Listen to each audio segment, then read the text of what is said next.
Namaste and good morning, everyone. Let's do some prayers.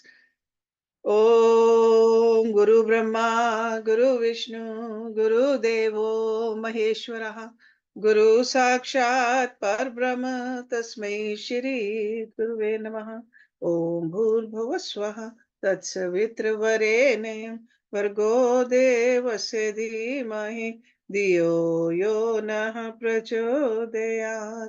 Asto Ma Satgamya, Tamso Ma Jyotirgamya, मृत्युर्मा अमृतम गम्य ओम सहनावतु सहनौ भुनक्तु सवीर्यं कर्वावहे तेजस्विनावधीतमस्तु मा विद्विषावहे ओम शांति शांति शांति ओम. Let's open our Yoga Vasishtha books. Page number 480, सर्ग नंबर 67. देह आदि के संयोग वियोग में राग द्वेष हर्ष शोक रहित आत्मा के स्वरूप का विवेचन. वशिष्ठ बोले हैं, राम जी, आत्मा देह के उद्भव से उद्भूत नहीं. उद्भव means when the body is born. So that is not the time that Atma is born. So आत्मा देह के उद्भव से उद्भूत नहीं और देह नाश हुए नष्ट नहीं होता, इसलिए तुम निष्कलंक आत्मा हो. So same message we learned from Bhagavad Gita yesterday. तुमको देह के साथ संबंध कदापि नहीं. जैसे कुंज में फूल और फल और घट में घटाकाश होता है, तो परस्पर भिन्न रूप होते हैं, एक के नाश से दूसरे का नाश नहीं होता. वैसे ही देह के नाश से आत्मा का नाश नहीं होता. जो देह के नाश में अपना नाश मानता है वह मूर्ख जड़ है. उस अर्ध चेतना को धिकार है. हे राम जी, जैसे रथ रस्सी और घोड़े का स्नेह से रहित संयोग होता है, वैसे ही शरीर और इंद्रियों का संयोग है. हे राम जी, रथ टूटने से जैसे रथ वाहक की हानि नहीं होती, वैसे ही देह और इंद्रियों के नाश से आत्मा का नाश नहीं होता. जैसे पृथ्वी और पहाड़ पर जल के प्रवाह का संयोग होता है और वियोग भी होता है, तो एक के नाश से दूसरे का नाश नहीं होता, वैसे ही देह और इंद्रियों का संयोग है, पर इनके नाश से आत्मा का नाश नहीं होता. जैसे सथानु में वैताल भासता है और बालक भयवान होता है, वैसे ही देह में अहम भाव से जीव राग द्वेष सुख दुख पाता है. जैसे एक काष्ठ की अनेक पुतलियां होती हैं, जो काष्ठ से इत्र कुछ नहीं है, वैसे ही जो कुछ शरीर है वह पंचभूतों का है, पंचभूतों से भिन्न कुछ वस्तु नहीं. जब यह पंचभूतों का शरीर पंचभूतों में लीन होता है, तब उसको मृतक हुआ कहते हैं. यह आश्चर्य है, जो प्रत्यक्ष पंचभूतों का शरीर है, उसमें आत्म भावना श्वान करते हैं और फिर हर्ष और शोक को प्राप्त होते हैं. इसी से मूर्ख हैं. हे राम जी, ना कोई पुरुष है ना कोई स्त्री है, पर इनके निमित्त मूढ़ रुदन करते हैं. जैसे मृतिका के हाथी घोड़ा, मृतिका मीन्स मिट्टी, हाथी घोड़ा आदि खिलौनों की विचित्र रचना होती है और उसकी प्राप्ति में अज्ञानी बालक तुष्ट होता है, वैसे ही अज्ञानी पांच भौतिक रचना देखकर उसकी प्राप्ति में राग द्वेष करता है. ज्ञानवान को सब भूत पदार्थ भ्रांति मात्र भासते हैं. जैसे मिट्टी के खिलौनों को आपस में मिलने से राग द्वेष कुछ नहीं होता, वैसे ही बुद्धि इंद्रियां मन से आत्मा की जो असंगता है, इससे राग द्वेष नहीं रहता. जैसे पाषाण की पुतलियां मिलती हैं तो उनको स्नेह बंधन कुछ नहीं होता, वैसे ही देह इंद्रियां प्राण और आत्मा आपस में संग बुद्धि से रहित है. इससे तुम स्नेह से रहित हो रहो. शोक किस लिए करते हो? जैसे तृण और जल के तरंग का संयोग होता है तो तृण इधर उधर जाता है और जल को कुछ हर्ष शोक नहीं होता। वैसे ही देह और आत्मा का योग है। इनके मिलाप और वियोग का वास्तव में दुख सुख कुछ नहीं होता।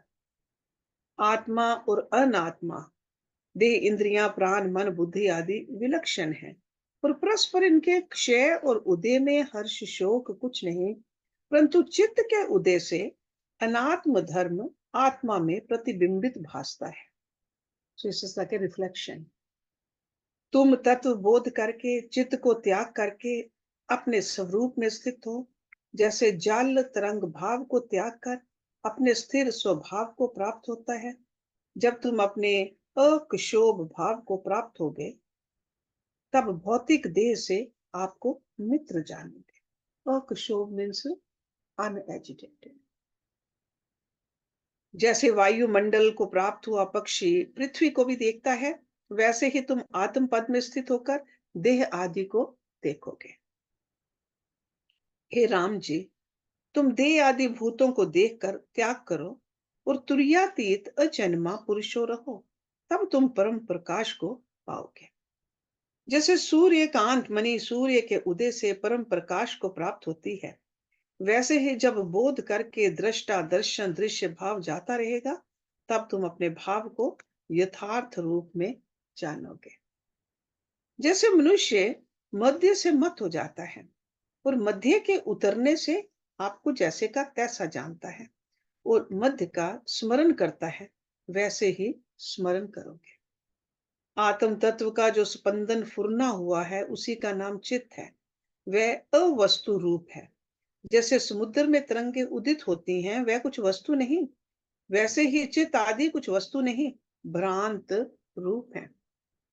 इस प्रकार जानकर बुद्धिमान वीत राग निष्पाप रूप जीवन मुक्त हुए हैं और महाशांत पद की प्राप्ति में विचरते हैं। जैसे रत्मणि की किंचन नाना प्रकार की लहर होती है तो मनन कलना के सहित ये चमत्कार है, वैसे ही मनुष्यों में जो ज्ञानवान उत्तम पुरुष हैं उनका व्यवहार कलना से रहित होता है। जैसे कूप में प्रतिबिंब पड़ता है और आकाश में धूलि उड़ती भासती है पर आकाश मलिन नहीं होता, वैसे ही ज्ञानवान पुरुष अपने व्यवहार में कर्तृत्व का अभिमान को नहीं प्राप्त होता। जैसे मेघ के आने जाने से समुद्र को राग द्वेष नहीं होता, वैसे ही आत्मा ज्ञेय पुरुष को भोगों के आने जाने में राग द्वेष नहीं होता।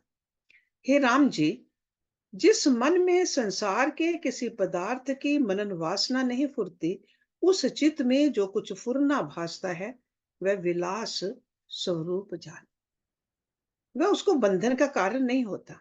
और जिस चित्त में अहम त्वम आदि संसार की भावना है परंतु हृदय से उसकी सत्य बुद्धि है, उससे वह दृश्य दृष्टा और दर्शन संबंधी तीनों कालों में संयुक्त संसार को पसारेगा।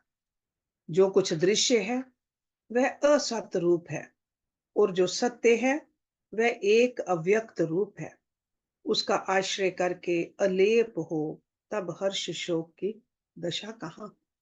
जो कुछ दृश्य जगत भासता है वह सब असत रूप है और जो सत्य है वह सदा एक रूप है। असत रूप दृश्य के निमित्त तुम क्यों वृथा मोह कर को प्राप्त होते हो। असम्यक दर्शन को त्याग कर सम्यक दर्शी हो। हे सुलोचन राम जी, जो सम्यक दर्शी हैं वे मोह को नहीं प्राप्त होते। दृश्य और दर्शन इंद्रियों के साक्षित्व संबंध में अर्थात विषय इंद्रिय के साक्षी रूप आनंद का जिसे सुख है वह पर ब्रह्म कहता है। और अनुत्तम सुख से जो उस संवित में स्थित है वह ज्ञानवान है, उसको मोक्ष प्राप्त है। जो दृश्य दर्शन के मिलने में स्थित होता है उस अज्ञानी को वह संवित भव ब्रह्म दिखाती है। दृश्य दर्शन में जो अनुभव सत्ता है वह सुख आत्म रूप है।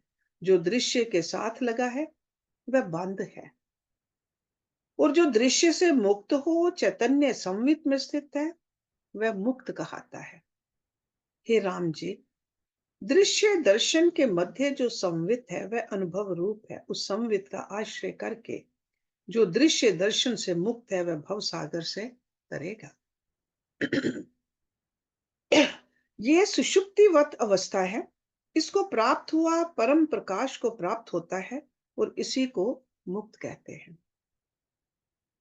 जो दृश्य दर्शन से मुक्त है वह मुक्त कहलाता है, और जो दृश्य दर्शन के साथ बंधा है वह बद्ध है। अन्य सब अन्य सबों का अनुभव करने वाला आत्मा है।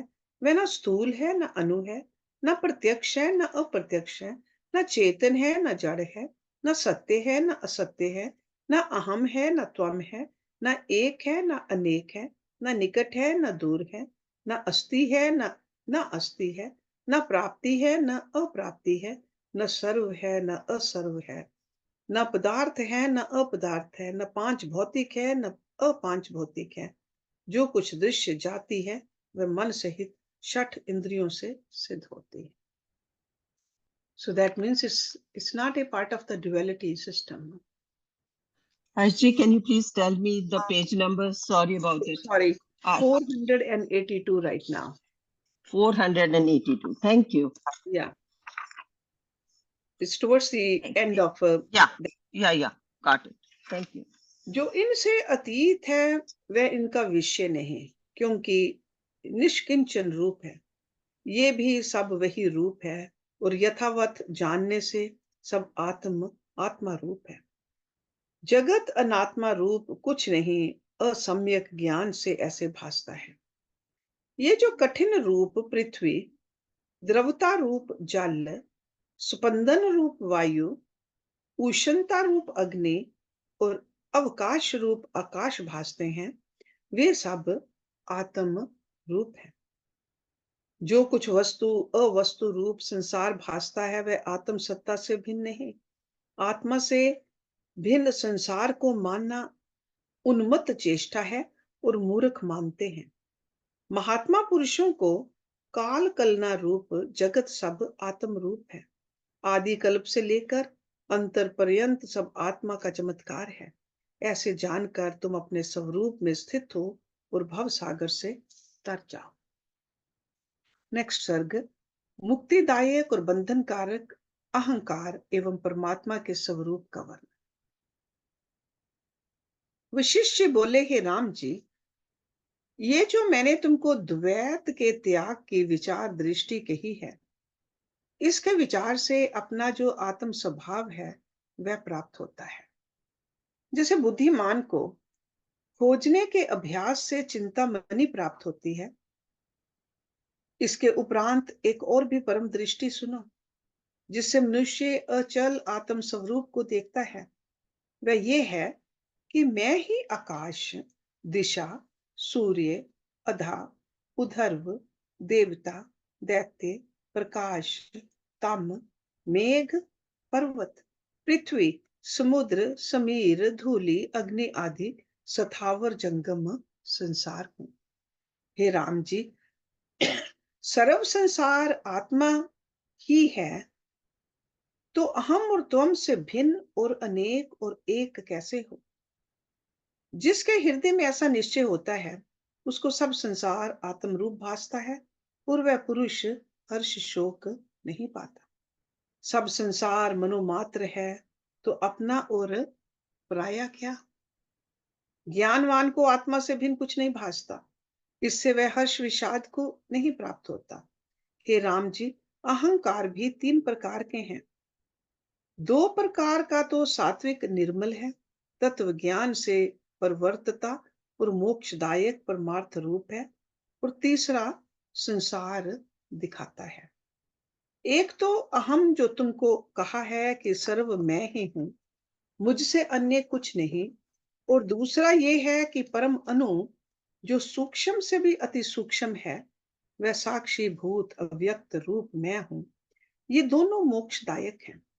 और तीसरा ये कि आपको नख शीश पर्यंत देह रूप जानना, वह दुखदायक और संसार का कारण है, शांति सुख का कारण नहीं। अथवा इन तीनों को त्याग कर स्थित हो, यह सर्व सिद्धांत का कारण है। जैसी तुम्हारी इच्छा हो वैसा करो, पर आत्मा सबसे अतीत और सबसे परे है। तो भी अपनी सत्ता से संसार को पूर्ण कर रहा है और सबका प्रकाशक वही है। वे अपने अनुभव से सदा वस्तु उदय रूप है और किसी प्रमाण का विषय नहीं, अनुमान आदि प्रमाणों से रहित है और सर्वकाल सबको अपने प्रकाश से भासता है। ये जो दृश्य जगत है वह सब आत्मा भगवान है और दृश्य दर्शन सत्य असत्य सूक्ष्म स्थूल सबसे रहित आत्मा है। वही सर्वरूप सबकी वाणी, कहने में भी वही आता है और किसी से कहा भी नहीं जाता। जो नानत्व भासता है वह भी उससे इतर नहीं। आत्मा आदि संज्ञा भी शास्त्रों ने उपदेश के निमित्त कल्पी है। वह सर्वत्र तीनों कालों में स्थित और प्रकाश रूप है। सूक्ष्म भाव और स्थूल भाव से वही है और सर्वव्यापक अपने फुरने से जीव रूप होकर भासता है। जब चित्त संवित सुफूर्ति रूप होती है तब जीव रूप होकर भासता है और फुरने से रहित द्वैत कलना मिट जाती है। जैसे आकाश में वायु फुरता है तब उष्ण शीत होकर भासता है, वैसे ही फुरने से जीव आदि भासते हैं। आत्मा चेतन सर्वत्र व्यापक रूप है और कभी किसी भाव को प्राप्त नहीं होता। जैसे पदार्थ अपने भाव में स्थित है वैसे ही परमेश्वर आत्मा अपने स्वभाव में स्थित है, परंतु उसका भासना पुर्यष्टका में होता है। जैसे वायु बिना धूलि नहीं उड़ती और अंधकार में प्रकाश बिना पदार्थ नहीं भासता, वैसे ही पुर्यष्टक बिना आत्मा नहीं भासता। पुर्यष्टक में प्रतिबिंबित भासता है। पुर्यष्टक मीन्स शरीर, द बॉडी। जैसे सूर्य के उदय से सर्व जीवों का व्यवहार होता है, सूर्य के अस्त से लीन हो जाता है और सूर्य दोनों से अलेप है, वैसे ही आत्मा सबका प्रकाशक और निर्लेप है। शरीरों के व्यवहार होने और इष्टता में वह एक रूप है, ना जन्मता है ना विनश्ता है, ना वांछा करता है, वांछा मीन्स इच्छा, ना त्यागता है, ना मुक्त है, न बंद है, सर्वदा सर्व प्रकार एक रूप है। उसके अज्ञान से जीव अनात्म भाव को प्राप्त होता है। जैसे रस्सी में सर्प भासता है और केवल दुखों का कारण होता है, आत्मा आदि अंत से रहित और अज अविनाशी है और अपने आप से भिन्न नहीं हुआ। इससे देश काल वस्तु के परिच्छेद से रहित है, बंध नहीं, और जो बंध नहीं तो मुक्त कैसे हो। सर्व कलना से रहित आत्मा सबको अपना आप है, पर अविचार से मूढ़ रुदन करते हैं। इससे मैंने जो तुमको उपदेश किया है उसको आदि से लेकर अंत पर्यंत भली प्रकार विचार कर देखो और इस युक्ति से शोक का त्याग करो। मूर्खों के समान लोगों में शोक मत करो। हे सुमते, बंध मोक्ष की कल्पना का त्याग करो, ना बंध के त्याग की इच्छा करो और ना मोक्ष की प्राप्ति की। यंत्री की पुतलीवत अभिमान से रहित चेष्टा करो, इसका नाम आत्म मान है।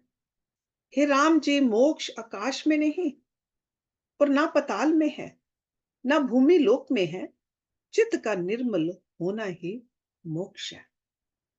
अनात्मा के साथ आपको मिलाना और उसमें आत्म अभिमान करना, ये मल है, और इसका त्याग करना और शुद्ध आत्मा में चित्त लगाना, इसका नाम मोक्ष है। चित्त से गुणों में वृत्ति का त्याग हो और सम्यक आत्म ज्ञान हो तो उसी को तत्वदर्शी मोक्ष कहते हैं। हे राम जी, जब तक आत्म बोध नहीं होता तब तक ये जीव दीन दुखी होता है, और जब आत्मा का निर्मल बोध होता है तब दुखों से मुक्त होता है। इससे और उपायों को त्याग भक्ति करके मोक्ष की वांछा करो, और चिरकाल से जब इस बोध को साध चित्त विस्तृत पद को प्राप्त हुआ तब 10 मोक्ष की भी इच्छा नहीं रहती। तो एक मोक्ष क्या है? हे राम जी, जीव को और कोई उपाय मोक्ष का नहीं, आत्म बोध को ही पाकर सुखी हो गए। जब चित्त अचित होता है तब सब जगत भ्रम मिट जाता है, और जगत भी कुछ दूसरी वस्तु नहीं, अद्वैत आत्म तत्व ही है। और जो वही है तो बंध किसको कहें और मोक्ष किसको कहें? बंध मोक्ष की कल्पना तुच्छ है, उसका त्याग कर चक्रवर्ती हो, पृथ्वी का पालन करो तो तुमको कर्तृत्व का स्पर्श कुछ ना होगा। नेक्स्ट सर्ग, प्रमाद से संसार भ्रांति, प्रबोध से पूर्णता और जीवन मुक्त के लक्षण। वशिष्ठ जी बोले, हे राम जी, संकल्प से ही विश्व उद्भूत है। अज्ञान से आपको शरीर जानता है और अपने संकल्प को उत्पन्न कर अपना स्वरूप जानता है। जैसे कोई सुंदर पुरुष हो और उसको देखे बिना रूप जाने, वैसे ही आत्मा के साक्षात्कार बिना देह रूप आत्मा को जानता है कि मैं देह हूं। जैसे जैसे आत्मा का प्रमाद होता है, वैसे वैसे देह में अधिक अभिमान होता है। जैसे जैसे मनुष्य मद्यपान करता है, वैसे वैसे उन्मत्त होता है। हे राम जी, ये नाना प्रकार का दृश्य अज्ञान से भासता है। जैसे सूर्य की किरणों से मरुस्थल में जल भासता है, वैसे ही असम्यक ज्ञान से आत्मा में विश्व भासता है। एक कलना के फुरने से मन, बुद्धि, चित्त, अहंकार, इंद्रियां और देह भासती हैं। एक फुरने की ही इतनी संज्ञाएं हैं। जैसे एक जल की अनेक संज्ञाएं होती हैं, वैसे ही एक फुरने की अनेक संज्ञाएं हुई हैं। जो चित्त है वह अहंकार है, जो अहंकार है वही मन है, और जो मन है वही बुद्धि है। इसमें कुछ भेद नहीं। जैसे हिम और शुक्लता और शीतलता में कुछ भेद नहीं, वैसे ही मन, बुद्धि आदि में कुछ भेद नहीं। एक के नाश से दोनों का नाश हो जाता है। इससे मन में जो कुछ कलना है उसका त्याग कर मोक्ष की इच्छा का त्याग करो और बंधन वृत्ति का भी त्याग करो। हे राम जी, वैराग्य और विवेक का अभ्यास करके मन को निर्मल करो। जब मन निर्मल होगा, तब मन का मनन भाव नष्ट होगा। जब ये फुरना फुरता है कि मैं मुक्त हूं, तब भी मन जग आता है, और मन के जगने से मनन भी हो जाता है। जब मनन हुआ, तब अपने साथ शरीर भी भास आता है, अनेक दुख भी भास आते हैं। हे राम जी, आत्म तत्व सबसे अतीत है और सर्वरूप भी वही है। तब कौन बंध है और कौन मोक्ष है? जब मन का मनन निवृत्त हुआ, तब ना कोई बंध है और ना कोई मोक्ष है। आत्मा सर्व क्रिया से अतीत है। क्रिया भी इस प्रकार होती है जैसे कि वायु के हिलने से वृक्ष के पत्ते और फूल हिलते हैं, वैसे ही प्राणों के फुरने से हाथ, पैर आदि इंद्रियां चेष्टा करती हैं। हे राम जी, चैतन्य शक्ति सर्वव्यापी, सूक्ष्म और अचल है। वह ना आप ही चलती है, ना और किसी की प्रेरणा से चलती है, सदा स्थित रूप है। जैसे मेरु पर्वत न आप ही चलता है और न वायु से चलाया जाता है। हे राम जी, जितने पदार्थ भासते हैं वे आत्म रूपी दर्पण में प्रतिबिंबित भासते हैं। जैसे सर्व पदार्थों को दीपक प्रकाशता है, वैसे ही सब पदार्थों को आत्मा प्रकाशित करता है। सब पदार्थों में एक आत्मा समाया हुआ प्रकाशता है और अहम त्वम आदि कलना से रहित है। जहां अहम त्वम आदि कलना नहीं फुरती, वहां सुख दुख भी नहीं फुरता। जैसे वृक्षों और पहाड़ों से अहम त्वम शब्द नहीं फुरता, वैसे ही आत्मा में भी नहीं फुरता। इससे ज्ञानवान में कर्तृत्व भोक्तृत्व नहीं फुरते। हे राम जी, आत्मा निरहंकार और निराकार है। उसमें कर्तृत्व भोक्तृत्व कैसे हो? आत्मा में कर्तृत्व भोक्तृत्व अज्ञान से भासता है, जैसे मरुस्थल में जल भासता है। हे राम जी, अज्ञता रूप ने मदिरा पान करके मन रूप मृग मत हुआ है। उससे वह सत्य असत का विचार नहीं कर सकता। जैसे मृग तृष्णा की नदी असत ही सत भासती है और मृग उसको सत जानकर पान करने के लिए दौड़ता है, वैसे ये जीव अरूप संसार को स्वरूप जानकर दौड़ता है।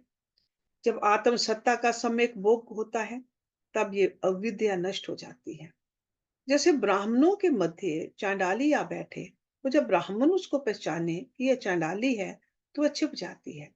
वैसे ही जब अविद्या को जाना, तब वह नष्ट हो जाती है। हे राम जी, जब अविद्या को यथार्थ जाना, तब अविद्या रूपी जगत मन को नहीं खींच सकता।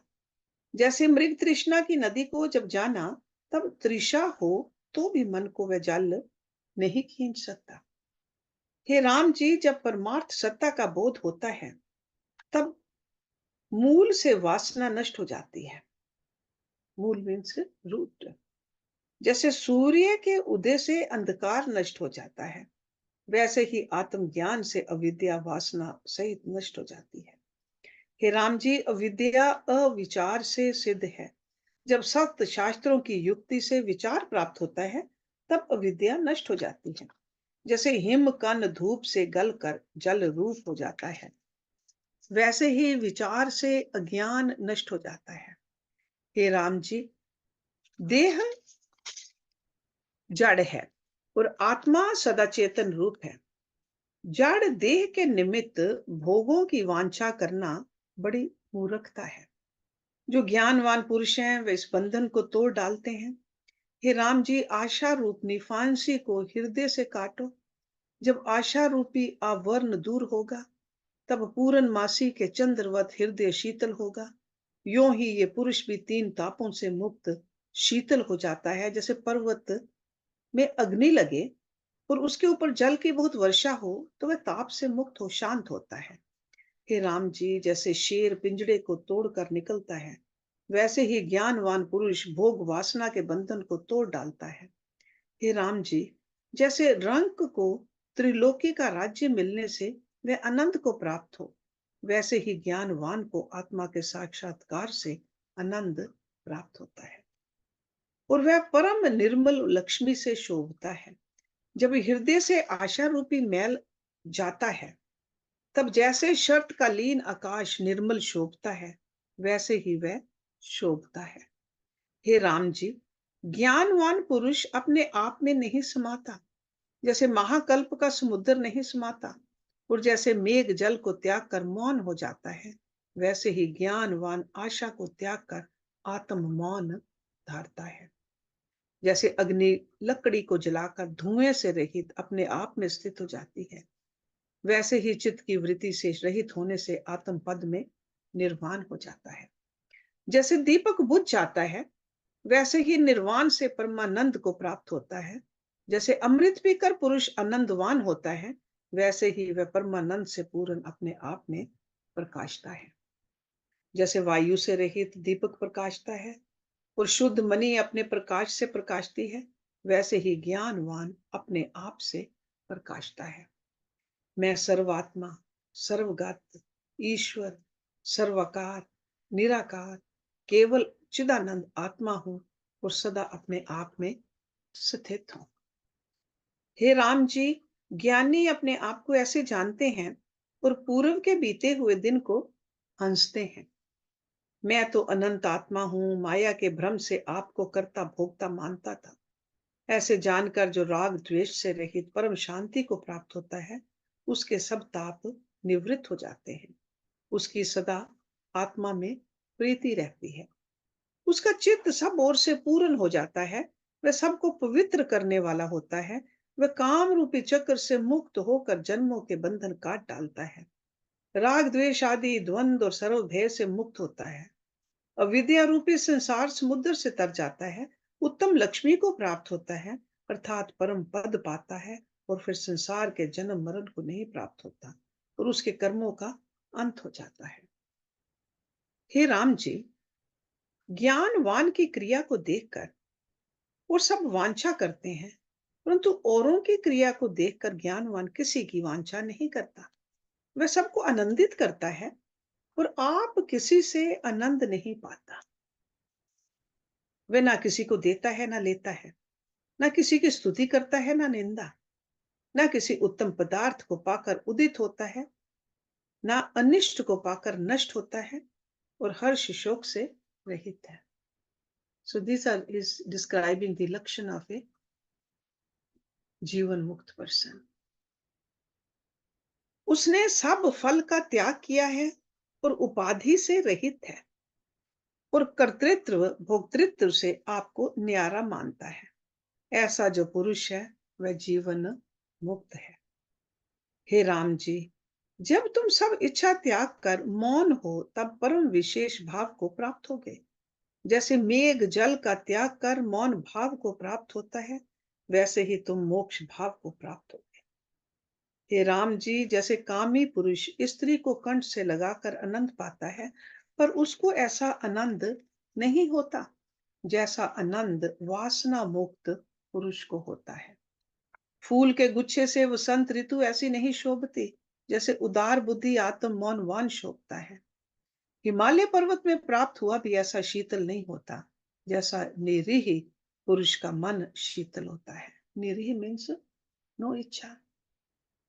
मोतियों की माला से और केले के वन को प्राप्त हुआ भी ऐसा सुख नहीं पाता, और चंदनों के पान करने वाला भी ऐसा शीतल नहीं होता जैसा शीतल कामना रहित मन होता है।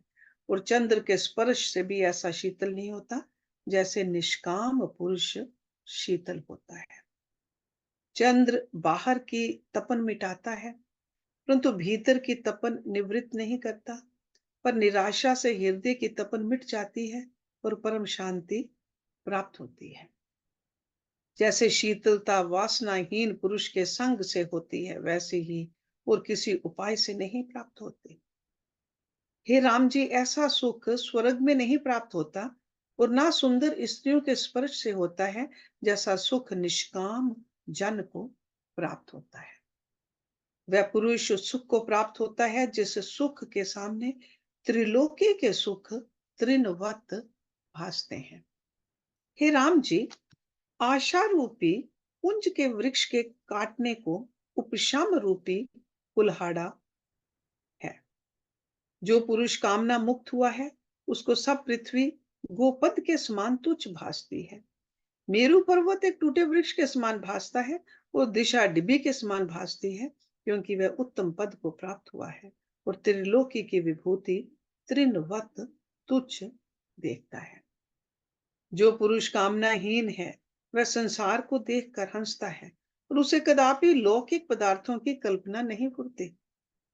तृणवत जानकर उसने संसार को त्याग दिया है और सदा आत्म तत्व में स्थित है। उसको किसकी उपमा दी जाए? उस पुरुष के उदय अस्त अहम त्वम आदि कलना नष्ट हो गई है और वह केवल आत्म स्वभाव को प्राप्त हुआ है। उस ईश्वर आत्मा को कौन तोल सकता है? जब दूसरा उसके समान हो तब तोले।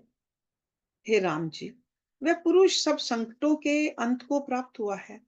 ये संसार मिथ्या है, भ्रम रूप है। जैसे आकाश में भ्रम से दूसरा शशि, मरुस्थल में नदी और मद्यपान से नगर भ्रमता भासता है, वैसे ही ये मिथ्या संसार भ्रम से भासता है। इसकी आशा ना करो। तुम तो बुद्धिमान पंडित हो, मूर्खों की भांति मोह को क्यों प्राप्त होते हो? ये मैं और ये मेरा अज्ञान से भासता है, इस कलना को चित्त से दूर करो। ये वास्तव में कुछ नहीं, सब संसार आत्म रूप है और नानत्व कुछ नहीं है। जो सम्यक दर्शी पुरुष है, वह संसार को एक रूप जानकर धैर्यवान रहता है, कदापि खेद नहीं करता।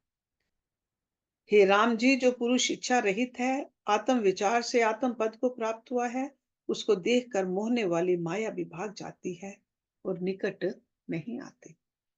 जैसे सिंह के निकट हरिण नहीं आता, वैसे ही ज्ञानी के निकट माया नहीं आती। सुंदर स्त्रियां, मणि, कंचन आदि, धन और पत्थर, काष्ठ सब उसको तुल्य भासते हैं। भोगों से उसको सुख नहीं होता और आपदा से खेद नहीं होता। वह सदा एक रस रहता है। जैसे पर्वत पवन से चलायमान नहीं होता, वैसे ही वह पुरुष सुख दुख से चलायमान नहीं होता। सुंदर बाला उसके चित्त को खींच नहीं सकती। उसके ऊपर चलाए कामदेव के बाण टुकड़े टुकड़े हो जाते हैं और राग द्वेष उसको खींच नहीं सकते। वह सदा आपको निराकार, अद्वैत, निष्क्रिय और निर्गुण जानता है और सुंदर बगीचे, ताल, बेली, शैया, इंद्रियों के विषय भोग और दुख देने वाले पदार्थ उसको तुल्य हैं, राग द्वेष को नहीं प्राप्त होते। जैसे ऋतु के अनुसार मीठा और कटु फल होता है, तो उसको किसी में राग द्वेष नहीं होता। अकस्मात जो भोग प्राप्त होता है, उसको वह भोगता है, परंतु हर्ष और शोक नहीं पाता। हे राम जी, यथार्थदर्शी इष्ट अनिष्ट से चलायमान नहीं होता।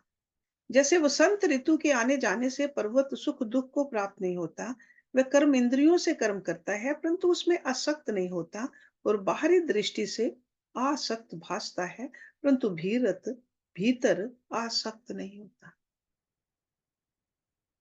सो आसक्त means totally attached. It looks like he's attached, but he's not.